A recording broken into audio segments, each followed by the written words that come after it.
En términos de exportaciones del país y valor de las exportaciones, el cobre es la estrella del Perú. O sea, el cobre, solo el mineral de cobre, solo la exportación de cobre, representa el 30% de las exportaciones del Perú, solo el cobre. El oro es aproximadamente el 10%. Donde está la gran parte de la explotación de la minería informal está en el oro. Y está en el oro y tiene una razón, porque la onza del oro vale encima de los $2.000. En Exitosa presentamos Plan para el Perú.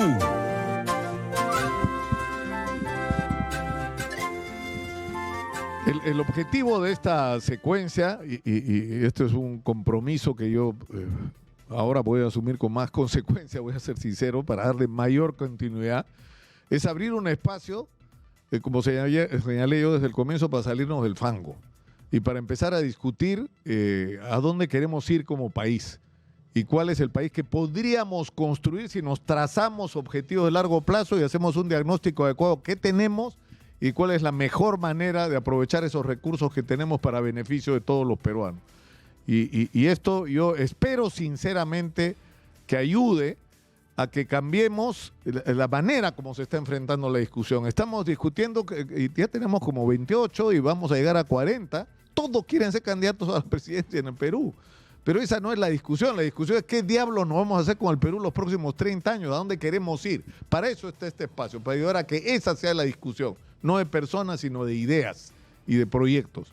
Y está en nuestros estudios Polo Monzón, que es un especialista en proyectos de inversión. ¿En qué no eres especialista, Polo Monzón? Polo Monzón, bienvenido. Gracias, Nicolás, por la invitación, gracias a tu público. Estamos pues promoviendo una serie de actividades con una mirada diferente. O sea, esto es hacer las cosas y pensar en diferente y ver las cosas en su verdadera magnitud, ¿no? Estuvimos hace unas semanas con lo del puerto y lo que involucra, y hoy día me comentaste que querías conversar sobre minería. Por ahí escuchaba a la persona de Argentina hace unos minutos. Sí, al dirigente. Pero claro, la coyuntura de Argentina es totalmente diferente a la coyuntura en el Perú. Lo que vivimos acá, los recursos naturales. Sí, tenemos un problema con tu audio, Polo, lo vamos a resolver rápidamente. ¿Estamos ya? Ahorita lo resolvemos. O sea, lo que está claro es que en el caso particular del Perú, más allá de otras realidades, la minería es nuestra principal fuente de ingresos. Nuestra principal fuente de ingresos. Tenemos recursos que el mundo necesita. Y lo que está ocurriendo hoy en el Perú es que esa minería, ese recurso, está siendo explotado por grandes corporaciones, pero también está siendo explotado, ¿no es cierto?, por pequeñas, medianas y pequeñas empresas, ¿no es cierto? Sí, yo quiero hacer una explicación rápida porque el público en general tiene que entender lo que es la minería y cómo funciona la minería. Y hay una serie de mitos alrededor de la minería que es bueno conocerlos, ¿no? Entre ellos dice, la minería da poquísimo empleo. Claro, la gran minería en porcentaje da empleo directo poco. Entonces podríamos hablar que toda la minería formal da 250.000 empleos, promediando. Pero uno de cada empleo genera otros 4. Entonces tenemos, por la minería formal, trabajando 1 millón de personas que alimentan a 1 millón de familias. La minería informal, ilegal, informal, artesanal, emplea casi 500.000 de personas, dicho no por nosotros, sino por el Banco Mundial. Es un estudio que se hizo hace algunos meses. O sea, hay en este momento 500.000 de personas dedicadas a la minería informal, ilegal, artesanal. Artesanal. Si eso haces un ratio de 1 a 2, que es diferente, hay otro 1 millón de personas. Finalmente, ligadas a la actividad minera, hay 2 millones de personas que llevan su pan a cada familia, que son 8 millones de peruanos que están ligados al sector minero, si no son más. Entonces esto, fíjate, de 30 millones de peruanos, 8 millones de peruanos. Entonces, los números a veces se quedan en el aire y no se conocen. Ahora, ¿qué hacer? Porque la minería ilegal, informal y artesanal es totalmente diferente. Y todo lo metemos al mismo saco. Claro, por eso hay que entender, hay que tener un diagnóstico adecuado, ¿no es cierto? Porque hablamos, cuando se habla de la minería informal, ilegal, o sea, es toda igual, toda es manejada por delincuentes, todos son unos criminales. O sea, tenemos medio millón de criminales en el Perú, entonces, ¿no es cierto? Eso no es cierto. Y la primera pregunta que tengo en relación a esto es, ¿cuánto del mineral que se extrae viene de la minería informal, ilegal y artesanal? Ya, vamos a también ponernos en contexto. Donde hay una gran actividad es en la minería del oro. Hay un poco en la minería del cobre, pero básicamente en la minería del oro. En términos de exportaciones del país y valor de las exportaciones, el cobre es la estrella del Perú. O sea, el cobre, solo el mineral de cobre, solo la exportación de cobre, representa el 30% de las exportaciones del Perú, solo el cobre. El oro es aproximadamente el 10%. Donde está la gran parte de la explotación de la minería informal está en el oro. Y está en el oro y tiene una razón, porque la onza del oro vale encima de los $2.000. Entonces hay muchísima gente extrayendo de unidades mineras precariamente este metal y lo está vendiendo prácticamente o de forma ilegal, una parte de forma legal y otra parte se va del país. Entonces estamos dejando de recoger gran cantidad de riqueza producto de esto. Y se puede saber en términos, así sea aproximadamente, en términos de porcentaje, de todo el oro que se saca en el Perú, ¿cuánto es el que se está...? Un tercio. La tercera parte. Claro, o sea, estás hablando en números, nosotros casi exportamos 10.000 millones al año de oro.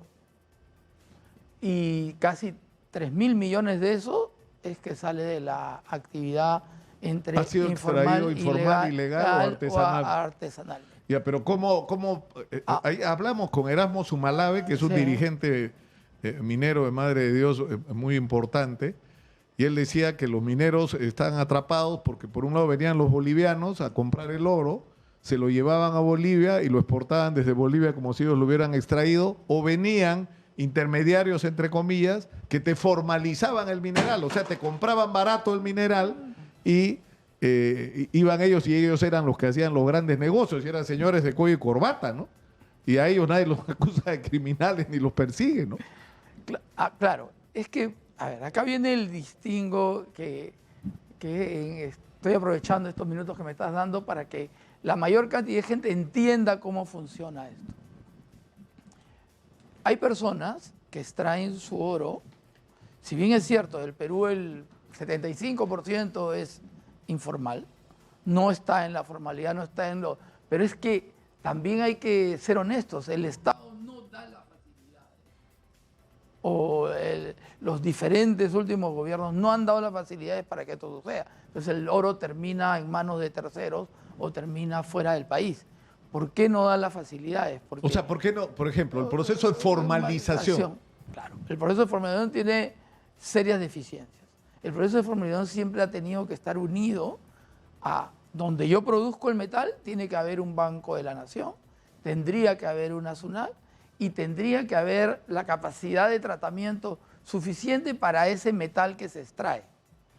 Entonces, tú extraes una piedra, entonces hay gente que dice, en su lógica, dice, no tengo dónde tratarlo, entonces yo agarro y uso cianuro o uso mercurio, con mercurio amalgamo, el mercurio que me sobra lo echo al río y saco un bullón de oro y lo vendo.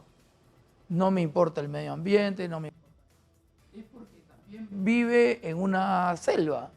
Si hubiera cerca una planta para procesar ese oro, que hay muchísimas en el Perú, mira, por número, hay más de 180 plantas y de las cuales casi la tercera parte se dedica a hacer esto, pero no está organizado este proceso, debidamente organizado. Entonces, vamos al caso de la zona de La Rinconada, 5.000 metros sobre el nivel del mar. hay casi 4.000, 5.000 personas extrayendo oro en estos cerros. Saca su oro, no le importa el medio ambiente, discurre el cianuro o el mercurio en los ríos, saca su bullón, a medio camino es asaltado, le roban el oro termina en Bolivia. En otros trasladan su oro hacia alguna planta, ese es el mejor de los casos.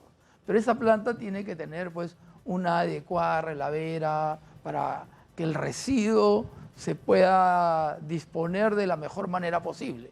Entonces, ese es donde el Estado tiene que poner su ojo. ¿Cómo me organizo?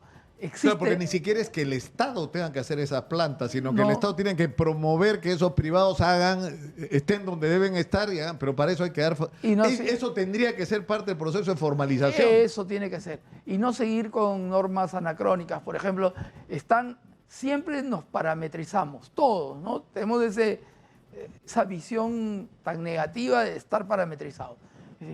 La minería pequeña produce hasta 350. Eso fue hace 3 décadas. Hoy día debería cambiar eso. Entonces debería haber una minería pequeña que produzca hasta 600 toneladas diarias. Entonces que le permita a ese pequeño procesar ese metal de manera legal y pagar impuestos. Pero eso es lo que quieren, porque yo he hablado con Erasmo Zumalave, con otros dirigentes, y dice, hace 10 años que estamos formalizándonos, nos hemos inscrito, hemos hecho... Y no nos dejan, no avanzamos. ¿Por qué? Y él lo ha dicho de una manera muy cruda, porque hay gente a la que no le conviene que ocurra la formalización, porque están haciendo un tremendo negocio con la informalidad. Hay un vacío, y ese vacío legal es aprovechado por los que sacan ventaja. Y por los corruptos, ¿no? Por los coimeros, ¿no? Y que llegan a todas las instancias del Estado, que están en todas las instancias. Entonces, pero si tú ordenas y le dices al operador de una planta, mira, acá vas a tener un banco de la nación cerca para pagar tu tributo. Tú vas a tener una liquidación de compra como existía hace algunos años, donde te voy a comprar tu mineral. Voy a revisar la procedencia de tu mineral, ya entrando en ese concepto de quién es ilegal, quién es informal y quién es artesanal. Si es artesanal no debería tener ningún problema, entra a un registro muy fácil, sin muchas trabas, como existen hoy día. Hay partes de este proceso llamado Reinfo que trataba de solucionar esto y de facilitar y hacerlo más rápido, más fácil. Pero el problema es que a todos los meten en el mismo saco, al ilegal, al informal, a todos. Ese no es. Yo quiero llevar al informal, darle un mejor trato y convertirlo en formal. Pero a alguien ilegal no puedo hacer eso. Tengo que obligarlo a que haga un acuerdo, como dice la norma, con el propietario de la tierra. Pero también a un propietario de la tierra que tiene presencia sobre esa tierra, porque hay propietarios que no están. Hay propietarios que simplemente no aparecen y que no acreditan ni trabajo ni explotación alguna, ¿no? Entonces con ellos hay que tener un trato diferente con el que está operando en ese sitio. Entonces hay que... Claro, pero eso parte de tener una estrategia clara de qué es lo que quieres hacer y dónde quieres llegar, ¿no? Así es. Son 9:30, Polo. Tenemos, para terminar adecuadamente con algunas conclusiones, tenemos que ir a la pausa, son 9:30, estamos en Exitosa, volvemos con más. Polo Monzón, estamos en la secuencia Plan para el Perú, hablando de la minería en general, pero en particular de qué hacer para enfrentar el proceso de formalización en la minería. Y nos ha dado cifras sorprendentes. Él dice que de los 3.000 millones de dólares que entran al país por la exportación de oro, de los 10.000 millones, de los 3.000 millones vienen de la minería informal, ilegal o artesanal. ¿Y eso qué significa? Que hay 500.000 de personas dedicadas a la actividad fundamentalmente del oro y de otros minerales, pero sobre todo el oro de manera informal, ilegal y artesanal, que son tres cosas totalmente distintas. Y imagínense lo que pasaría si esto se formaliza. Es decir, lo que implicaría en todos los sentidos, en términos ambientales, en términos de mejores condiciones de trabajo, en términos de recaudación, en términos de ingreso para los empresarios, los micro y pequeños empresarios metidos en la minería. Así es. ¿No? Y empleo. Ahora, ¿qué hay que hacer, Polo, para cambiar esta situación? Mira, hay que comenzar con un par de normas que son sumamente importantes de llevar a cabo. Primero, y ya se tiene, porque no estoy diciendo que hay que inventar ni hay que hacer, ya se tiene, es ubicado donde están los grandes enclaves de producción de esta minería. Si bien es cierto, están en los 24 departamentos del Perú, pero hay grandes enclaves como por ejemplo Madre de Dios, como por ejemplo Arequipa, la franja Nazca-Ocoña, por ejemplo toda la zona de Patás, Parcoy, que se ha visto convulsionada en las últimas semanas, ¿no? El Piura, la zona de las Lomas. Bueno, nos pasaríamos la mañana comentándote, pero son identificables. Imagínate que... Y tú dices que en esos lugares hay que poner las plantas de procesamiento. Hay que poner las plantas de procesamiento, y una vez que ese mineral, porque lo más importante de esto es que para el minero le va a ser más rentable llevarlo a una planta donde le van a liquidar a precio de oro internacional. Tú decías hace unos minutos, no, que le compran... No, ahí el precio es el precio internacional y hay un cobro por el procesarte el mineral que se llama maquila, y le pagas una maquila al que produce, y ese señor tiene una fiscalización continua y lo que exporta se conoce y paga sus impuestos. Entonces, ¿qué mejor manera de entrar a un círculo virtuoso de esto?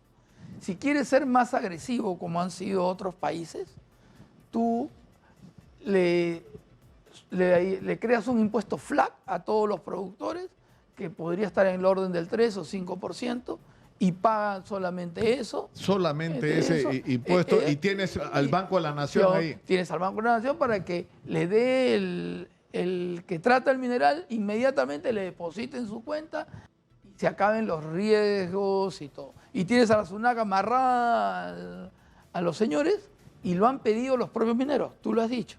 Entonces hay que comenzar por acá. Al que es ilegal, al que ingresa a una zona donde hay otro operando, tiene dos opciones: o trabaja en mutuo acuerdo con el dueño de la concesión que ya viene trabajando. A ti no te gustaría que entraran a tu casa a hacer nada. Entonces, a ese señor hace un acuerdo. Si tiene un acuerdo, se convierte, pasa de ser ilegal a informal, y de ahí, con este proceso que estamos conversando, termina siendo formal. Entonces hay una ruta óptima para llegar a ello. Ese es el camino, y mapeamos las plantas y hacemos una cosa que es indispensable: los dejamos trabajar. Porque pedir un permiso hoy día, ya que entrando al tema de permisos en el país, pedir un permiso involucra: yo quiero crecer mi planta de 350 a 400, tengo que hacer un EIA que toma 4 años. Entonces, imposible. Hay que hacer eso con una declaración jurada, y con esa declaración jurada, ese señor de la planta puede procesar y va a hacer que se formalice ese metal, el Perú produzca más, y lo más importante, se respete al medio ambiente. No sé si tienes 2 minutos para... Quiero hablar de la minería formal. Pero yo creo que eso lo vamos a hablar en otro momento, porque eso para mí da para rato. Porque yo te doy solamente una idea con la que quiero... Yo creo que lo que hemos escuchado hoy, y estoy seguro que nos están escuchando mineros informales, ilegales, artesanales, que además hay una marcha, ¿no? Hay una marcha, claro, por eso es gigante, moneda, claro. Gigante. Bueno, 5.000 personas pero, han venido. Escúchame, han venido de todos lados. Sí, claro, pero lo que es importante es que ellos tienen que entender también de que para que esto funcione tienes que encajar en una regla de juego adecuada, ¿no? Y el Estado es responsable de hacer eso hoy. Ya no queda más camino. Lo que te decía, para dejarlo como agenda, es que hay que hablar del tema de la minería, porque estamos hablando de la necesidad de darle a los grandes inversionistas la tranquilidad de que vamos a hacer compromisos por 30 años y los vamos a cumplir, por supuesto. Pero hay que hacer también compromisos por 30 años con las comunidades y acabar con la asociación Proyecto Minero, Conflicto Minero. Eso se tiene que acabar. Y no se va a acabar si no logramos un acuerdo también de largo plazo con los miembros de las comunidades. Solo un par de datos que lo dejo en la mesa. Hay 1.350 zonas donde se está explorando o explotando mineral, que involucran 1.350 distritos, o en un distrito más de uno, y en el Perú tenemos 1.874 distritos. Mira, ese número lo dejo para pensar, porque si tú asocias el desarrollo de la minería en toda esta zona casi está centrando a un 70% a todo el Perú. del Perú. Pero te lo dejo ahí porque hay otros Lo números dejamos que ahí echar por hoy. Queda pendiente el tema de cómo enfrentar el asunto de la gran minería, que supone lo que tú dijiste, que a mí se me ha quedado pegado. Si tenemos el puerto de Chancay, deberíamos tener mega refinerías. No lo talara para refinar petróleo que no tenemos, para refinar lo que tenemos, que es mineral. Ahí lo dejamos, Polo. El cobre en primer lugar. ¿Qué pasa con el cobre? El cobre va a tener un crecimiento exponencial, más el puerto. Tenemos. Pero si pones la refinería en el medio. No, pues varias. No varias, ¿no? Polo Monzón ha estado con nosotros. Cerramos la secuencia por el día de hoy. En Exitosa hemos presentado Plan para el Perú